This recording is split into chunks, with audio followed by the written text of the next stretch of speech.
bien conocí hoy día, así que no puedo decir mucho de ella porque la acabo de conocer en realidad, no la conozco mucho. También nos acompaña nuestros colegas Manuel Varela de Washington DC. Él dirige nuestro grupo en América Latina, trabajamos muy estrecha con él todos los días. Nuestro colega, ¿cuál era tu nombre? Cristian Francos, de nuestro socio en Buenos Aires. Él nos ha ayudado mucho en Buenos Aires para presentarnos a muchos del sector bancario y legal. Y si conversan con él, él siempre va a decir el Papa, el Papa, el Papa, todo el día, es lo único que habla en estos días. Así que gracias una vez más a todos. Arthur y yo, nosotros comenzamos trabajando en la oficina chica de distrito de Manhattan el mismo día, en el 94. Hemos sido amigos casi ya 20 años. Juntos a cargo de la supervisión, estuvimos a cargo de el Departamento de Delito Internacional del fiscal de distrito. Esto, lo de dinero, los activos, financiamiento del terrorismo, fraude bancario, de valores. En estos casos nos llevaron a todo el mundo buscando estos dineros, nos dieron la oportunidad de trabajar con gente del sector privado en todo el mundo, abogados en todo el mundo, departamentos de policía en todo el mundo, y nos dio para Estados Unidos una perspectiva internacional bastante única sobre la aplicación de la ley y sobre la banca internacional. Arthur se fue a trabajar a JP Morgan Chase, y él le va a contar, pero básicamente trabajó en medidas anti-lavado de dinero a nivel global, la prevención del dinero ilegal que pasa a través de la banca. Necesitaba crear un programa global.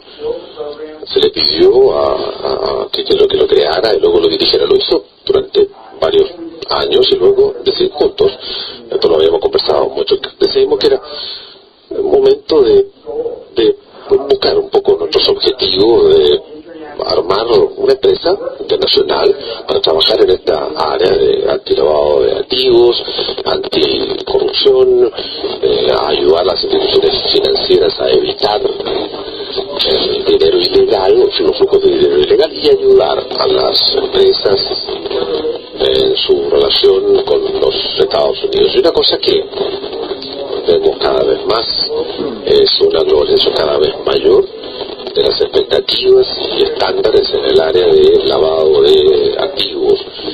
Hay instituciones como el FATF, vemos ahí las normas que ha publicado, la importancia de ellas a nivel global. Lo que se espera, por ejemplo, de las instituciones financieras en Estados Unidos, y el nivel de conocimiento, la cantidad de trabajo que el regulador, que los fiscales le dicen a nuestros bancos que deben realizar para su funcionamiento.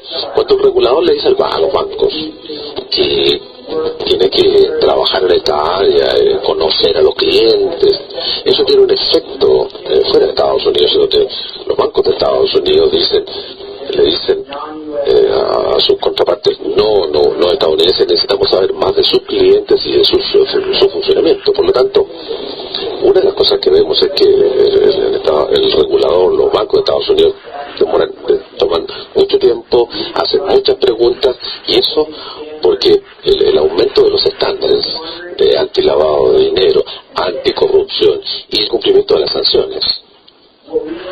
Lo que nos gustaría hacer hoy día, contarles un poco la perspectiva que nosotros tenemos del trabajo en el antilavado de dinero en Estados Unidos, después de varios años, trabajar tanto dentro de una de las grandes instituciones financieras de Estados Unidos, y desde mi perspectiva el trabajo externo, interactuando con estas instituciones financieras y con los reguladores, para investigar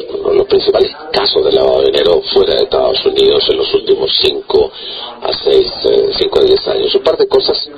Cuando escuchaba a Ricardo, yo sé que uno patrocinadores aquí en la universidad, por lo tanto, desde la perspectiva de jurisprudencia, creo que es significativo que Chile hoy día tienes entidades corporativas que en mi experiencia sé que es algo muy nuevo para países con Código Civil, tener la responsabilidad a nivel corporativo. En Estados Unidos lo tenemos hace mucho tiempo. Hay el concepto de derecho consuetudinario que responde al superior en latín, que significa que el superior es responsable de los actos de sus agentes o representantes. Eso es un corpus legal que permite la culpabilidad de la entidad corporativa cuando sus empleados participan en una conducta criminal o delictual intencional. El nivel de los empleados respecto de si la conducta legal es imputada o no en el Estado de Nueva York tiene que ser de alto nivel, un empleado de alto nivel, para que la conducta delictual le recaiga sobre la corporación. Pero el sistema federal, técnicamente, puede ser cualquier empleado que actúe dentro del alcance de su contrato que derive en la culpabilidad de la corporación. Como tema práctico, si un cajero de banco roba dinero de un cliente, la corporación no es responsable. Pero el derecho federal busca una participación de alto nivel y que sea una conducta sistemática permanente en la corporación propiamente tal. En términos de lavado de activos o de dinero, hemos visto grandes cambios, particularmente hace poco. El lavado de activos en Estados Unidos existe a dos niveles, a nivel derecho, a nivel federal, y cada estado tiene su propia ley. Es decir, nuestra federación de estados, el derecho criminal a nivel federal y a nivel estadual son de igual importancia. Y el derecho de Estados Unidos, la ley de Estados Unidos, si la conducta criminal viene de un delito especificado, hay una larga lista, cualquier tipo de fraude, tráfico de drogas, la corrupción o hecho, la transacción trata de esconder este dinero o aumentar esta conducta delictual, este dinero es lavado. Y de acuerdo con nuestra jurisprudencia, el gobierno puede confiscar este dinero. Con nuestra jurisprudencia, el delincuente no tiene propiedad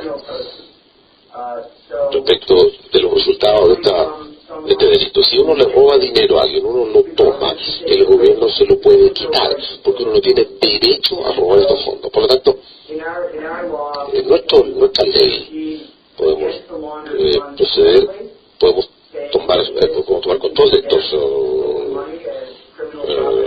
estos activos, o bien contra el individuo, y obtener un juicio civil que nos permita perseguir los activos de este individuo como resultado de la conducta criminal. La otra área que me gustaría comentar, porque creo que es sumamente importante cuando consideramos estos temas tanto a nivel global como internacionalmente, es la aplicación extraterritorial del derecho y de las leyes de Estados Unidos, sobre todo cuando hablamos de excepciones. En el caso de Estados Unidos, algunos de los casos en los que me ha tocado trabajar en los últimos 5 o 6 años son los grandes casos bancarios que involucran evasión.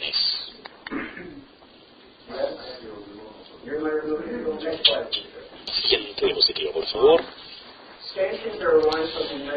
Estas multas o castigos son hechas por la OFAC, la Oficina de Control de Activos Extranjeros, y hay sectores bancarios que llevan a cabo tanto negocio a nivel internacional que pasa a ser un instrumento verdaderamente potente para poder hacer ejercer los objetivos de las leyes de Estados Unidos. Así que se han designado ciertos sectores y países en particular como de importancia o preocupación, bien sea por lavado de dinero, cuando hablamos, por ejemplo, de tráfico de drogas, o de terrorismo, cuando hablamos de los financistas del terrorismo o aquellas entidades que apoyan a otras entidades terroristas en el mundo, pero también específicamente a ciertos países. Y dentro de esos países, en Estados Unidos, existen Sudán, Cuba, Siria, y más importante, en Estados Unidos se considera a Irán.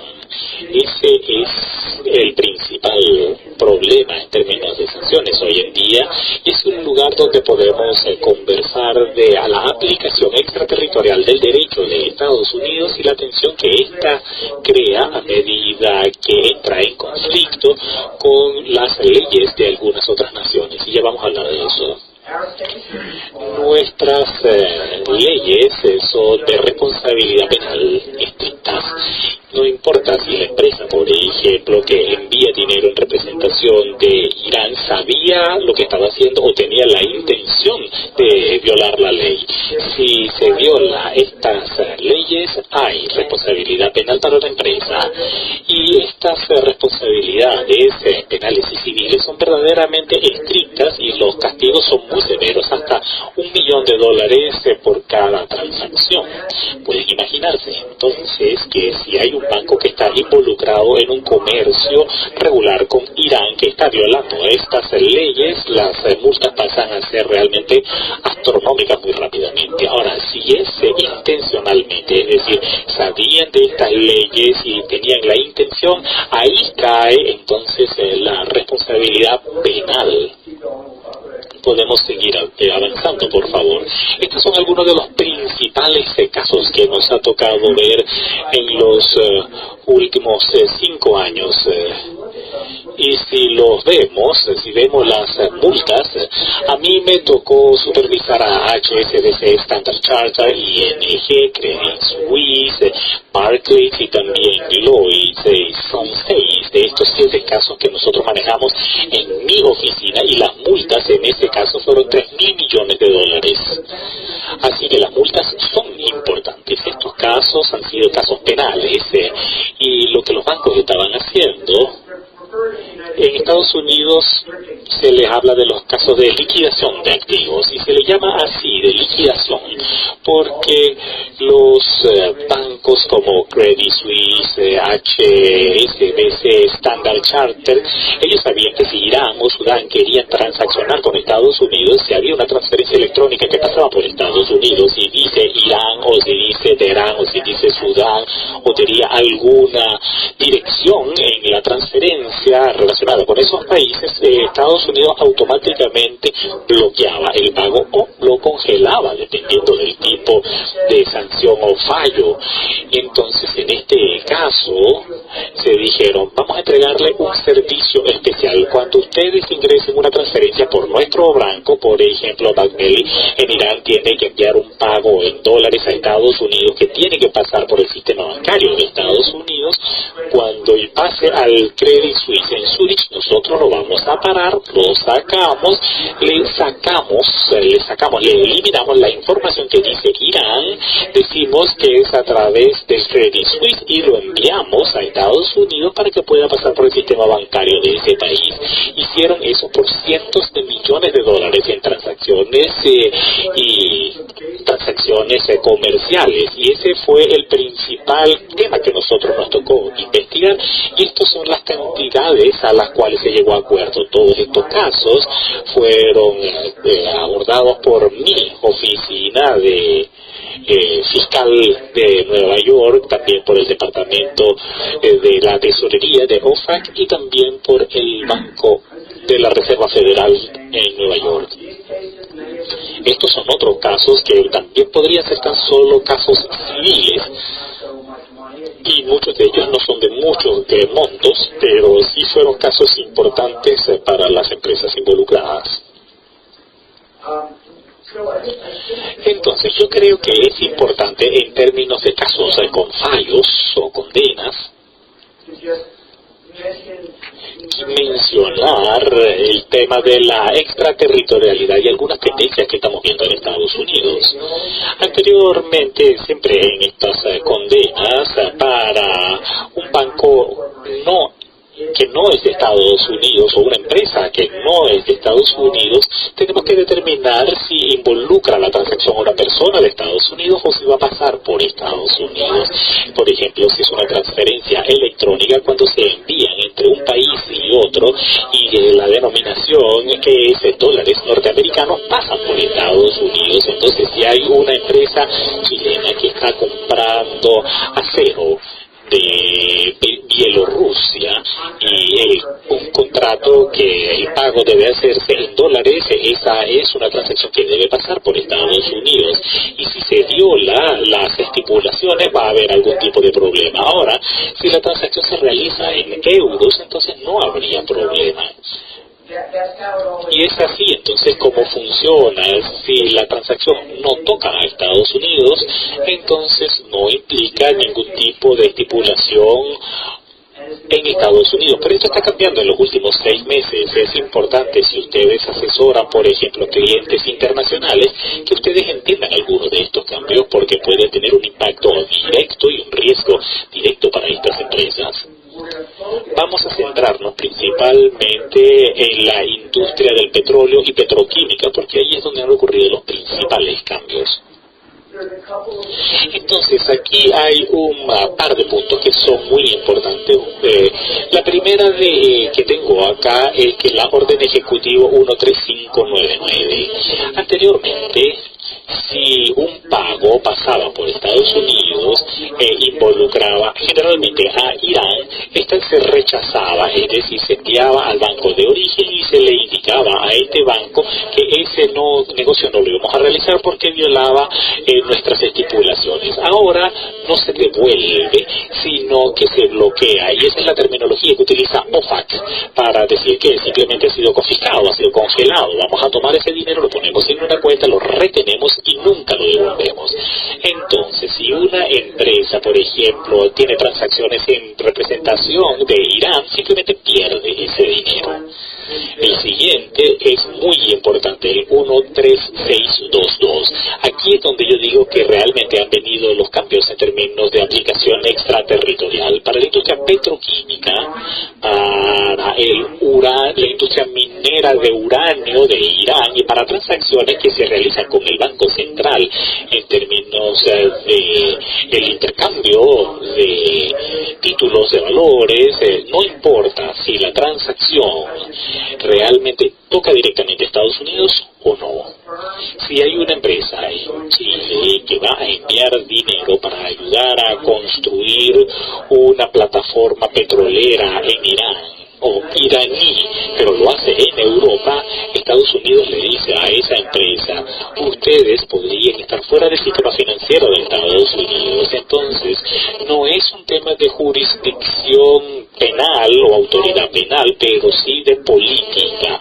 Si ustedes están llevando a cabo negocios con la industria petroquímica de Irán, nosotros simplemente lo eliminamos del sistema financiero o bancario de Estados Unidos, lo ponemos en una lista donde no podrán realizar ningún otro tipo de transacción con este país, y es verdaderamente amplia. Así que podría ser comprar petróleo, esa es la aplicación más directa. También podría ser enviar dinero para poder construir un oleoducto, también podría ser el seguro de las flotas navieras, podría ser de finanzas, podría ser el transporte del petróleo. Cualquier cosa que esté relacionado con el sector petrolero o petroquímico actualmente se encuentra en riesgo, porque el banco podría decir, Estados Unidos podría decirle al banco: lo vamos a eliminar del sistema financiero de Estados Unidos. Es un riesgo importante que ustedes debieran poder mencionarle al menos a sus clientes. Los otros, muy rápidamente, estas estipulaciones, remontándonos al foco de la presencia en Estados Unidos, esto se extiende a todas las subsidiarias filiales de Estados Unidos. Si hay una subsidiaria en Chile, aplica. Y la última, si hay una entidad que ayuda a Irán o a Siria a evadir los fallos y las condenas, pero no la están violando directamente, igualmente tienen la exposición de poder ser eliminados del sistema financiero de Estados Unidos. Nosotros hemos visto por el Departamento de Tesorería, por ejemplo, las casas de cambio, sobre todo la del Medio Oriente, que podrían estar haciendo cambios de divisas con Irán y luego haciendo transacciones a través de otros bancos extranjeros. Hay un riesgo de exposición que se apliquen las estipulaciones y los fallos de Estados Unidos en caso de tener ese tipo de transacciones. Esto significa para las corporaciones e instituciones financieras que hay una nueva necesidad o un mayor nivel de debida diligencia para las operaciones extranjeras, sobre todo en el caso de patrimonio privados y también de joint ventures en el extranjero. Entonces, si usted se está invirtiendo, por ejemplo, en una planta energética en algún lugar del Medio Oriente, una de las preguntas que hay que formularse, y Arthur va a hablar de esto en detalle en términos de corrupción, una de las preguntas que hay que formular es si existe el riesgo de violar o toparse con fallos por parte de Estados Unidos porque se está realizando algo, bien sea con Irán o con Siria. Una de las otras cosas que me gustaría mencionar es esta información de la sección 219, que es un requerimiento nuevo. Dice básicamente que cualquier empresa en el mundo tiene que que cotiza en la bolsa y que pasa por cualquiera de las bolsas de Estados Unidos debe informar, debe divulgar esa información si tiene algún tipo de operación con Irán. Eso se considera, de no hacerlo, eso se consideraría una omisión material, y cualquier cosa con Irán, entre Irán y Estados Unidos, simplemente violaría esta sección y está sujeto entonces a fallos o multas civiles. Me gustaría hacer un par de comentarios adicionales, porque parte del mensaje que nosotros queremos transmitirles es que yo me he enfocado un poco en los fallos y Arthur va a hablar más bien de corrupción, pero si vemos las mejores prácticas y las normas internacionales, lo que ha tenido que decir FATF sobre el lavado de dinero, lo que está ocurriendo básicamente en Estados Unidos es que anteriormente había distintas áreas. Teníamos lavado de dinero, que era original, luego teníamos anticorrupción, sobre todo con la implementación de la FCPA y ahora la nueva ley de cohecho en Estados Unidos, y luego teníamos sanciones o fallos, y eran distintos. Pero hoy en día podemos decir que estas tres ramas, todas estas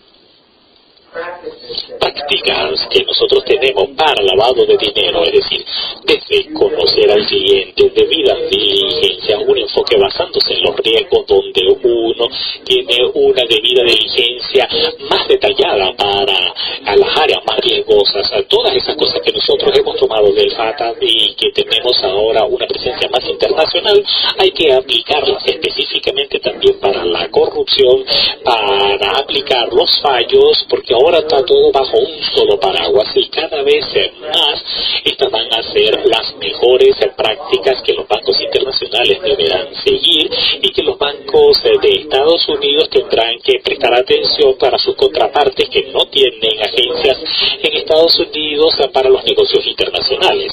Así que yo anticipo que va a haber preguntas por parte de instituciones y empresas financieras de Estados Unidos sobre el programa de cumplimiento de programas anticorrupción, de leyes anticorrupción, qué nivel de conocimiento de clientes y de debida diligencia se están realizando en esas operaciones financieras y en esas actividades comerciales.